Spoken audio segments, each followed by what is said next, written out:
El módulo final del profesor Remberto de la Hoz en la cátedra El docente del siglo XXI, estamos tocando las diferentes didácticas para la enseñanza de conocimientos específicos. En mi caso particular, por la pertinencia con lo que hago, con mi profesión, soy comunicador social periodista, fui jefe de redacción de un periódico, sigo escribiendo libros de novela y de texto para niños, de Hillman Editores, escribo columnas de opinión, pues obviamente, aparte de enseñar periodismo, me interesa mucho la didáctica de la lengua y la literatura, que es el tema que vamos a tratar en esta breve presentación.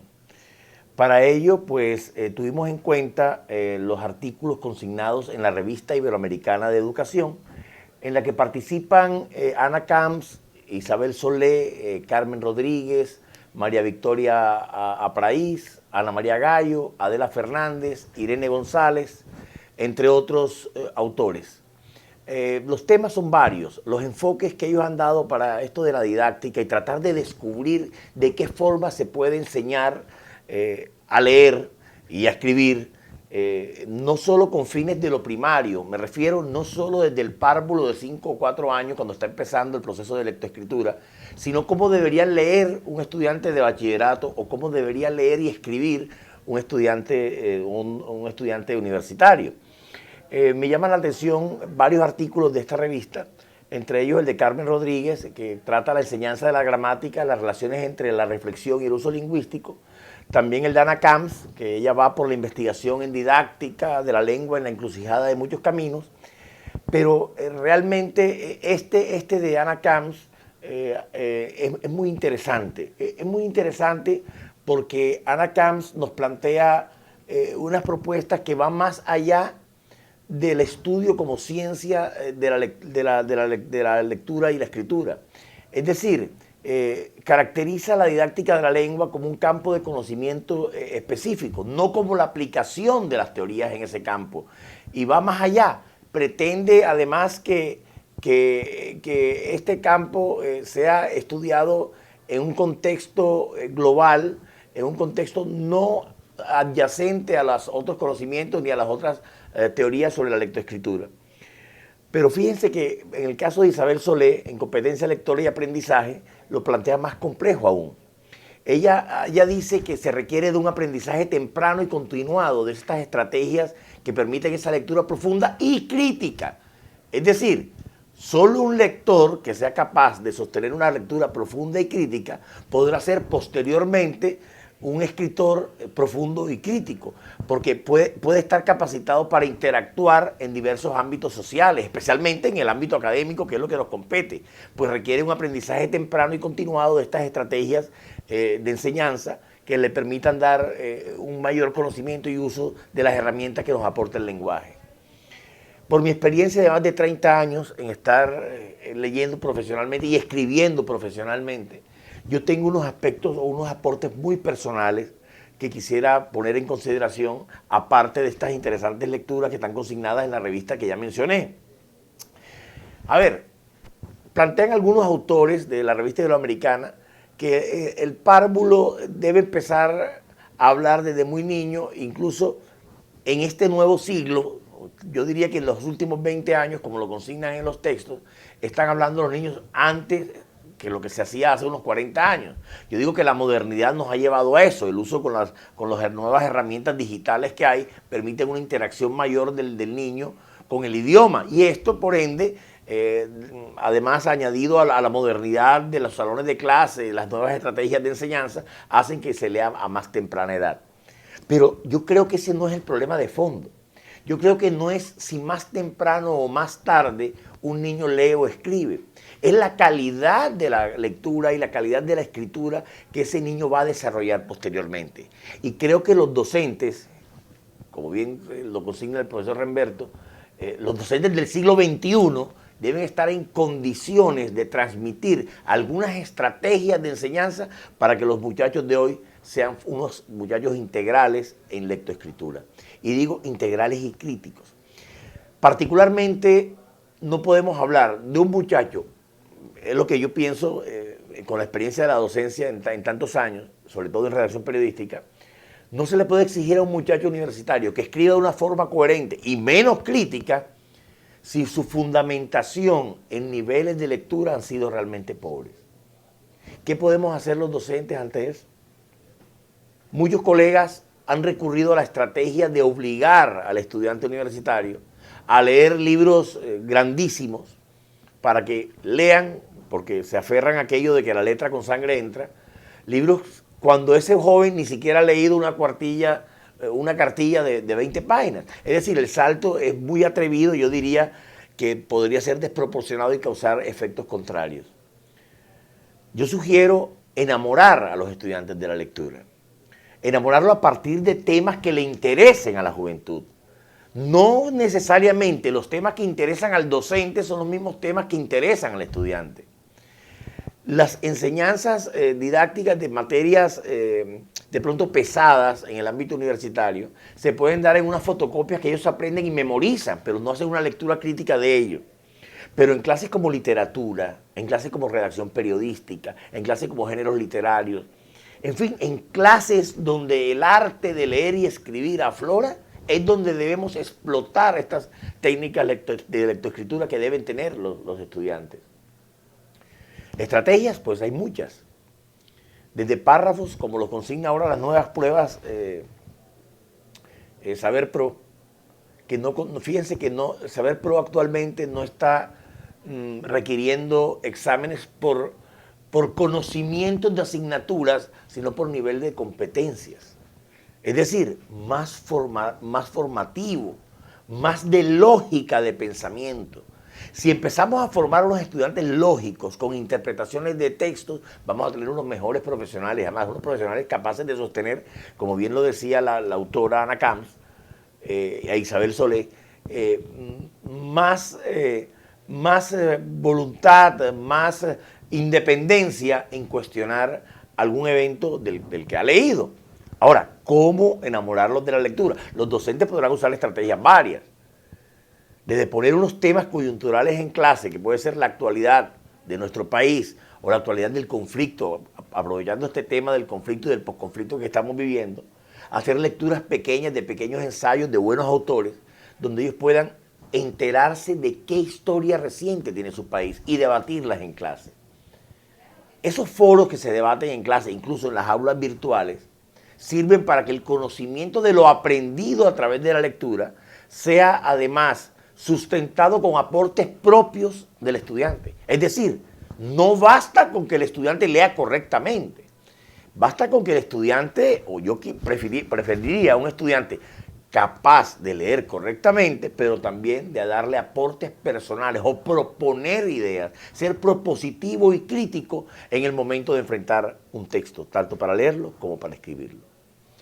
Entonces, el gobierno, a través de las pruebas Saber Pro, que está además muy preocupado por los resultados en lectoescritura en general, estoy hablando de un fenómeno en Colombia que sé que también afecta a Sudamérica, está proponiendo unos textos, 2 o 3 párrafos de introducción que el estudiante lee y después se le hacen unas preguntas cuyas respuestas no son la lectura de un texto previo en la academia, porque en el texto mismo está la respuesta. El estudiante tiene que volverse lógico leyendo, saber dónde está la nuez, dónde está el sentido, dónde está la trama, el nudo de esa lectura, dónde está la respuesta de esa lectura.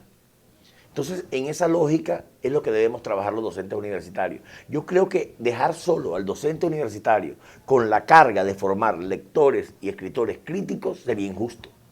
Creo que es un trabajo que debería empezarse desde los colegios. Isabel Solé lo plantea en la competencia lectora y el aprendizaje. Ella distingue 3 tipos de estrategias de enseñanza. La primera, dotar de finalidad personal a la lectura. Ojo, y planificar la mejor manera de leer para lograrla. Es decir, no todo el mundo lee de la misma forma. En mi caso personal, y se lo digo a mis alumnos en el aula de clase, a mí me gusta leer de noche, en silencio, de pronto tomándome un tinto. ¿En qué momento el joven puede leer? O sea, tiene que tener un encuentro personal con la lectura, no es una lectura de afán.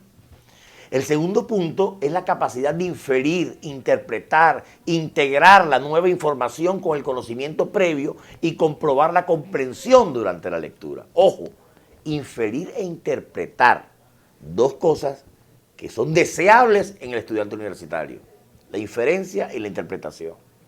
Pero además agregarle a esa lectura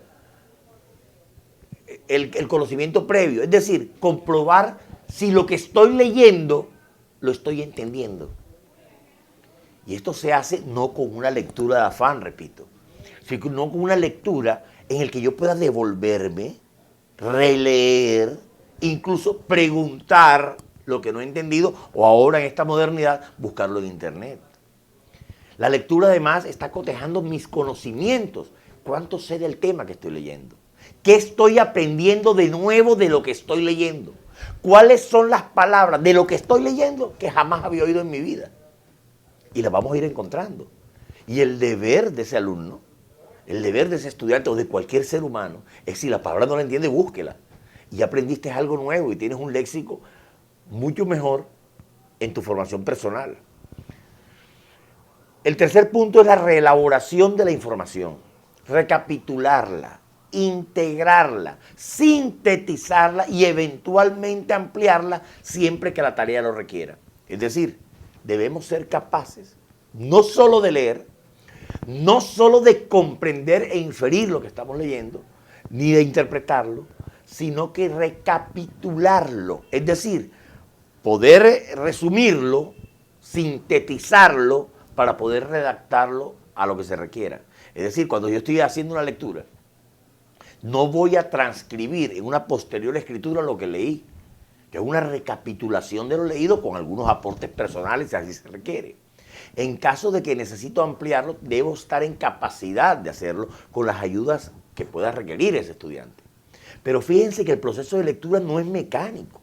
O sea, no se trata de leer cantidad, sino de leer reflexivamente. Aquí los orientadores, es decir, los facilitadores docentes, son sumamente importantes.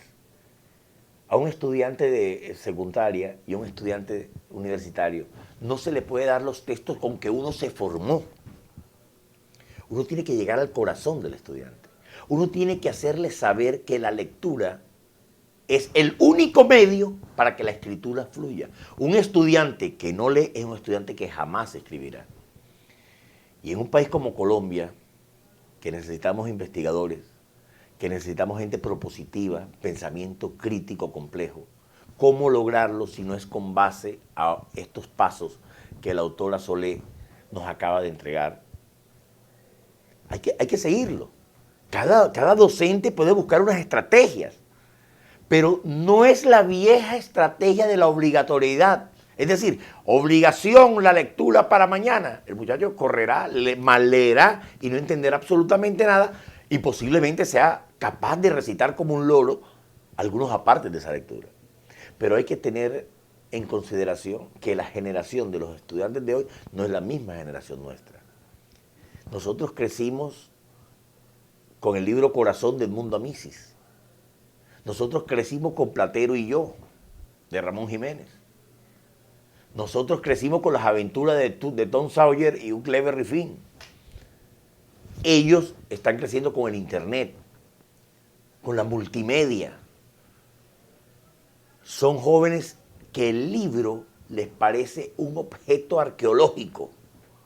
Hay que decirles que ese objeto arqueológico en su imaginario tiene un valor sumamente importante que va a mejorar su calidad profesional, su calidad de vida y su interacción social, como dice Anna Camps. La interacción social que logra el sujeto frente al conocimiento. Es decir, es capaz de sostener una conversación, va a ser capaz de debatir un tema y va a ser capaz de escribirlo. La invitación, pues, a todos los amigos docentes que me están viendo y estudiantes, es que ese libro que tienen a su lado, o ese mismo que está enmohecido en una biblioteca, hay que desempolvarlo y leerlo. Que detrás del libro hay unas historias fabulosas. No importa si es una novela, no importa si es un libro de pronto de pensamiento complejo, no importa si es un libro de lo que me guste, Incluso hay muchachos que les fascina el deporte, hay muchos libros sobre deporte. Hay muchos libros de novela negra para aquellos que les gusta el suspenso.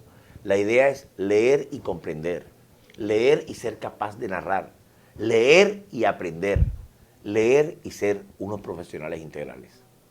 Muchas gracias.